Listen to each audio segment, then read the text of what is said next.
Okay, hello, what's up mga lods? Nandito na naman ako, Janse Moto. So, nandito tayo ngayon sa Marilaki Highway. At ako'y may meron tayong panibagong video, panibagong topic. At ang topic natin ngayon is tungkol sa downhill, no? So yung mga pababa. So, ano mga ba yung mga dapat gawin kapag kayo'y pababa na mga lodi, no? Kasi yung kung may plano kayong umakyat ng Baguio mga lods, so dapat alam nyo rin yung yung mga gagawin kapag kayo pababa na, yung matarik, ganyan. Kasi ako, para sa akin, mas malo mga lodi, no? Tatanungin mo ako ano yung mas mahirap. Teka, buksan ko yung biosur ko. Paakyat ba o pababa? Ako, mas natatakot ako dun sa sa pababa. Kasi mga lods, lalo kung sobrang tarik, hindi mo masabi, baka biglang bumigay yung preno mo, no? Kaya dire-diretso ka dyan, Ito, yung pag-aaralan natin is tungkol sa mga lods, sa manual motorcycle tayo ngayon. Ayan. Anong gagawin mo ngayon? Anong diskarte ang ginagawa sa manual motorcycle kapag ikaw ay pababa, So ito, pababa to. So ituturo ko rin sa inyo mamaya yung anong gagawin sa matarik. So meron lugar dito na matarik talaga, kaya pupuntahan natin yon habang tayo pababa. So game. Wala. Goods. Taas. So si Lodi nagtanong ng kung meron bang huli sa taas. Sabi ko wala, all goods doon, huwag ka magkalala. Alam niyo na, kapag tinatap yung helmet doon, tinatap yung helmet sa yung ibabaw ng helmet, yon. Pag may nakasalubong kayo ng tinatap yon, ibig sabihin may enforcer doon sa basta may enforcer sila madadatnan. Ayan. So balik tayo sa topic natin, tungkol sa downhill. So tara, start natin, dati na pag-aralan naman natin yung normal engine brake tsaka engine brake talaga. So dito sa downhill, sa manual motorcycle, magandang ginagamit yung normal engine braking. Ayun, ginagamit ni Lodi. So sa normal engine braking kasi, ilalagay mo siya sa mababang gear. Tapos hayaan mo lang yung makina, hindi ka magsisilinyador. Hindi mo siya ilalagay sa neutral, hindi ka magka-clutch. So talagang ilalagay mo lang sa hayaan mo lang. Kunwari, pababa ka, ilagay mo ng 3, ilagay mo ng 2, kusang babagal yung makina mo. Yan. Kusang babagal yan hanggat hindi mo sinisilinyador. Yan. So meron niyang normal engine braking. Ngayon, kapag ikaw ay pababa, so to, maganda pag-usapan muna natin habang di pa tayo bumabiyahe. Kapag ikaw ay pababa, Lodi, wag na wag kang pipiga ng clutch, ganyan. So habang pababa. Kasi yung gulong mo mga Lodi is magpi-freewheel. Kumbaga sa bisikleta, nagpi-freewheel yan, no? Tapos kung gusto mong bumagal, aasa ka lang sa preno mo. So mas lalo mahihirapan yung preno mo niyan, Lodi, no? Ayan yung wag na wag mong gagawin. Yung pagpababa ka is nakapiga ka ng 100% sa clutch, kahit half clutch wag. Yan. Tapos next naman is yung ibabalik mo ng neutral kapag pababa. No, mali rin 'yon mga Lodi, no? Parang ginaya mo lang yung sa clutch kanina, no? Nakapiga ka, 'yon. Magpi-freewheel din 'yon. So parang ganoon lang yung mangyayari noon, no? So mas lalo kang bibilis noon kaysa magbabagal. So nakikisama sa atin 'tong aso. Dogs. So ganoon lang mga lods, So game, tara. Natin, i-sample ko sa inyo. Ito pababayan mga Lodi. So tara. Papakita ko sa inyo yung ginagawa kapag kayo pababa. So ito, kung may plano kayong umakyat ng mga matataas na lugar, Baguio, Sagada. So ganito lang ang gagawin nyo kapag pababa. Naka-higher gear na ako. Yan. So kapag itong simpleng pababa lang, kahit third gear, lagay nyo lang yan, Ang takbo ko is 44. Yan. Tingnan natin kung mas bibilis ba o babagal. Ayun, bumabagal ako, 42. So naka-tres ako, Yan. So depende sa kung gaano katarik yung pababa nyo. Ito simpleng pababa lang, Hindi ako nagsisilinyador. Wala akong ginagawa. Hindi rin ako nagka-clutch. Yan. Ayan, di ba, pababa tayo. Pero kapag ginamit ko yung clutch ko, ayan, pipihitin ko. Ayan, Yan, yan oh, bumibilis ako, nararamdaman nyo ba? Yan oh, yan. So ganun lang mga lods. So ganun lang yung mga gagawin nyo. Yan, yan. Parang gaganon ka. Tapos ayan. So nagulat kasi ako sa big bike eh. Yan, di ba? Nung inano ko yung clutch, mas lalo akong bumilis, no? Yan. So delikado yun, wag na wag nyo gagawin yan mga lodi. So ulitin ko pa. So gagawin ko, magpo-full clutch ako. Ayan oh. Yan oh. Yan oh, mas lalong bumilis mga lods, no? Ayan, di ba? Ayan oh, 44, 45, 46. So wag niyo gagawin 'yan mga lodi, no? Tapos next yung ibabalik ko sa neutral. Yan, naka-neutral ako ngayon. Ayan. So, mas lalong bumibilis kasi naka-freewheel yung gulong ko, no? So delikado 'yun, na kapag bigla mong pinreno, tapos tuloy-tuloy pa rin yung accelerate mo. So delikado 'yun, baka biglang mag-lock yung preno mo, ganyan.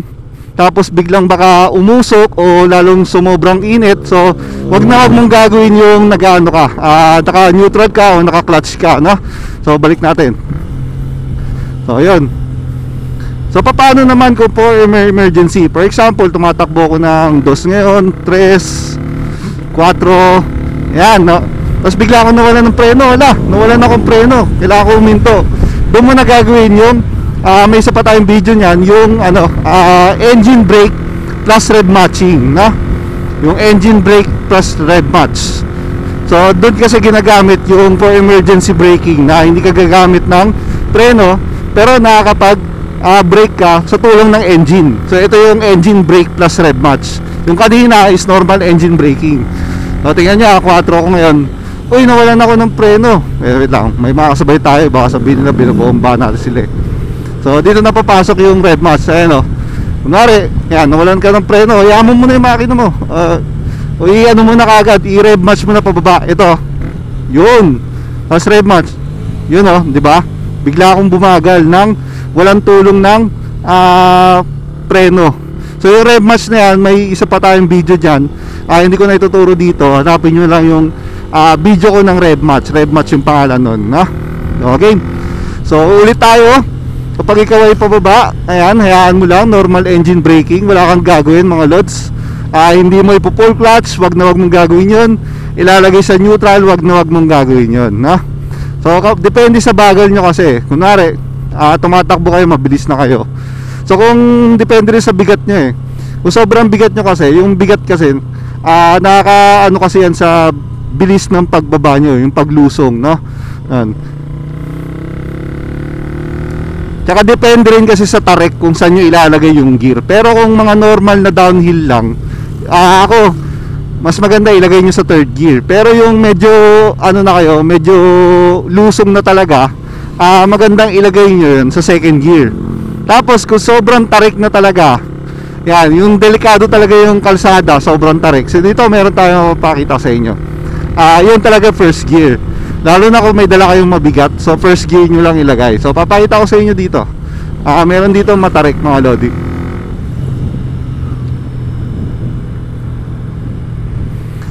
At saka next guys, kapag sobrang tarik na, wag nyo nang dagdagan pa ng silinyador. Hayaan nyo nang magbagal. Pero kayo, kung ano kayo, kung kampante naman kayo na kaya nyo yung pababa, so go, dagdagan nyo ng silinyador kung nagkukulang kayo, no? Dito is Palo Alto pa lang pala tayo, malayo-layo pa, no? So dun pa tayo mga bossing.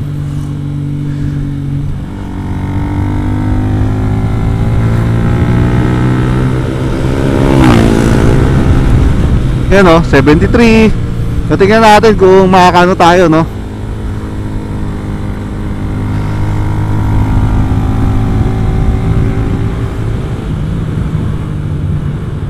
Alam ko dito na yun eh, may matarik dito mga lods eh.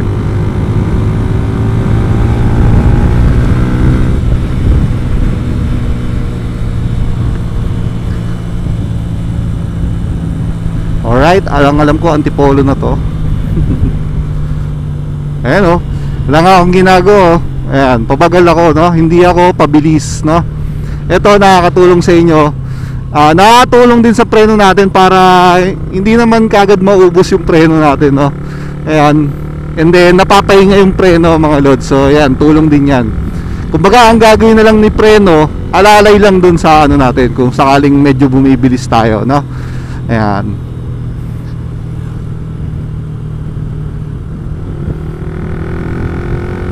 So ito, ito, may pababa rito. Ayan, yung kapakaliwa dyan. Alam ko, dadaanan nyo na rin to sa mga nagmamarilaki rin, no? So dito kayo pwede mag-practice ng ahon, pwede mag-practice ng pababa. Yan. Yan, ito, matarik to mga lodi. Yan, oh. Nilagay ko lang sa first gear, no? Tingnan nyo, magpa-first gear ako. Yan, sobrang tarik niyan mga lodi. Tapos yan, kahit nga hindi na ako mag-ano alalay lang, oh. Pero pwede rin ilagay sa second gear mga lods kung yan, lagay yung second gear. Ayan, oh. Tapos alalay lang ng preno. Ayan, oh. Yan, alalay lang ng preno. Ayan, oh. Alalay preno. So sobrang tarik niyan mga lodi. Ayan, oh. Oh. Ganyan lang gagawin nyo, normal engine braking. Tingnan nyo, hindi ako bumulusok pababa, di ba? So dahan-dahan yung pagbaba ko. So ganun lang. Ngayon alam nyo na medyo medyo parang nanggigigil na. Ayan, nagaganon na yung yung makina. Pwede nyong dagdagan ng gear, or ang gusto nyong gawin is alalay ng preno. So yun. Ang kinagandaan kasi nun, hindi hirap yung preno, no? Lalo na sa first gear ako, maabot na siya ng 30 o 25. Alalay na ng preno, no? Pag ramdam nyo na parang hirap na yung makina, nagwawala, sorry, basta ganun, parang nagwawala na siya, alalayan nyo na ng preno mga lods, no? So ganun lang kadali, no? So isa pa, balik tayo, no? Para mas magets nyo mga lodi, no?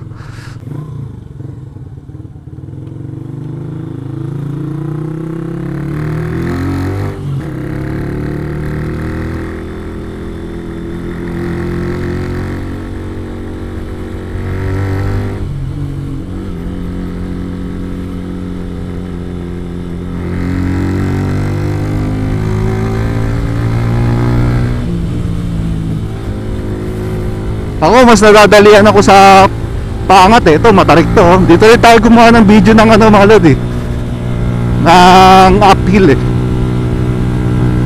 Parang nahirapan si Busig sa pag-akyat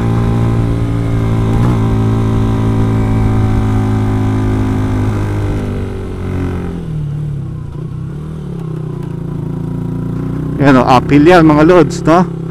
So isa pa, pwede pa tayong gumawa ng isa pa, no? Dito, pa-U-turn tayo ulit. Yan. So game, isa pa. So ito, ilalagay ko ngayon sa first gear. Huwag na tayo magpa-first gear. So game. Ayun, first gear lang, di ba? Ayan, naka-first gear lang ako, alalay ng preno. Yan, ngayon hindi ako magpipreno. Ayan, magwawala yung makina pababa. Yan. Yan, daan-daan, alalay preno. Ngayon lalagay natin sa second gear. Daan-daang release. Yan. So ayan, para hindi siya hirap, di ba? So depende ngayon kasi sa road yan, ayan, oh. Ngayon, kung talagang may dala kayo, bit-bit kayo, nag-aalangan kayo, yun, doon kayo mag-alalay ng preno, ayan, oh. Second gear yan, hindi ako nagpe-preno, pero hindi tayo sobrang bilis, hindi yung paglusong natin hindi ganoon kabilis, no? Smooth lang, ayan, oh, smooth, 'di ba? So ako nilagay ko second gear.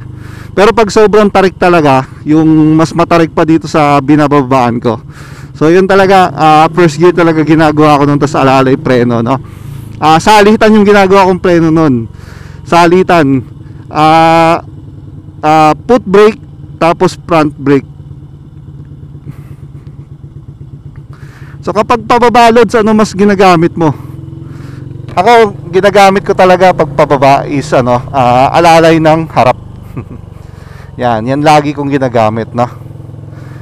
And then ayun, dapat matutunan nyo yung tamang tamang paggamit ng preno.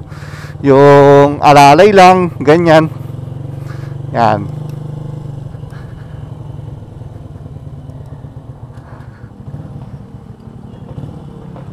Yan. So dapat matutunan nyo yung tamang paggamit ng preno, no? Alalay lang, tapos kung kailan lang ba ito pinipiga ng sobrang sobrang lakas. Yan. Ayan, no? So let's go. Doon naman tayo sa mga main road naman tayo mga lodi. So let's go, tara.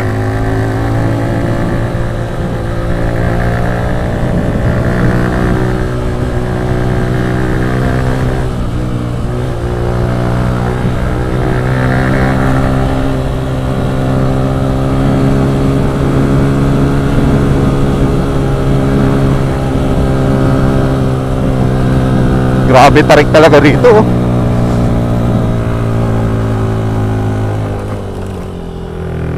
Kung gusto nyo mag-practice ng skills nyo rito, pwede naman dito mga lodi.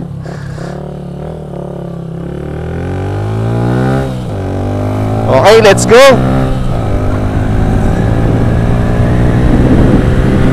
Pababa pa rin to, tres. Ayan, kung sa time babagal nyan, wala akong ginagawa. Ayan o. Ayan, pababa yan ha, medyo pababa. So kung sa tayong babagal dyan, kahit pababa yan. Yan yung normal engine braking. Ayan. So mas maganda na lagi nyo itong ginagamit kaysa piga kayo ng piga, tapos preno, piga, preno. Ayan, konti pitik lang naman sa silinyador eh. Ayan o. Silinyador, tapos bitaw. So yun lang, di ba? Sobrang dali.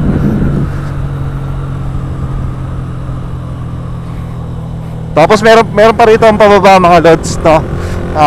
Ayan, papakita ko lang sa inyo para siyempre kapag kailangan na ng silinyador, doon na kayo magsilinyador, di ba? Natakuhan nyo naman ba mga lods? So basic lang, di ba? So yan ang downhill, basic siya pero kailangan matutunan nyo. Yan, basic na napaka-importante. Yan ang tawag doon. Huwag nyong baliwalain ng mga downhill. Kasi kapag palagi kayong umasa sa preno, baka wag naman sana baka biglang baka biglang uminit na, tapos hindi na kumapit. Ayan.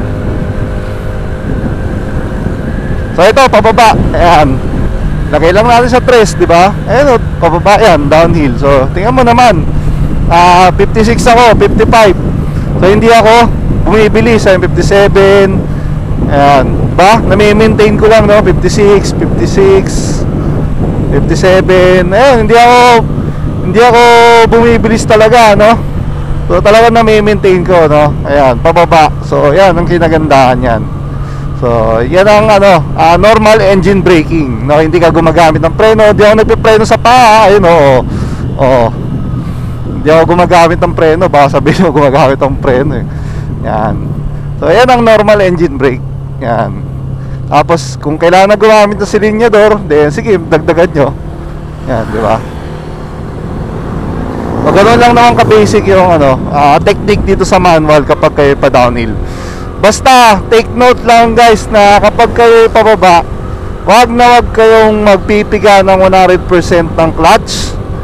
Tapos tawag dito, ilalagay sa neutral. Yan, mas lalo kasi kayong bibilis nyan, magpi-free wheel kayo.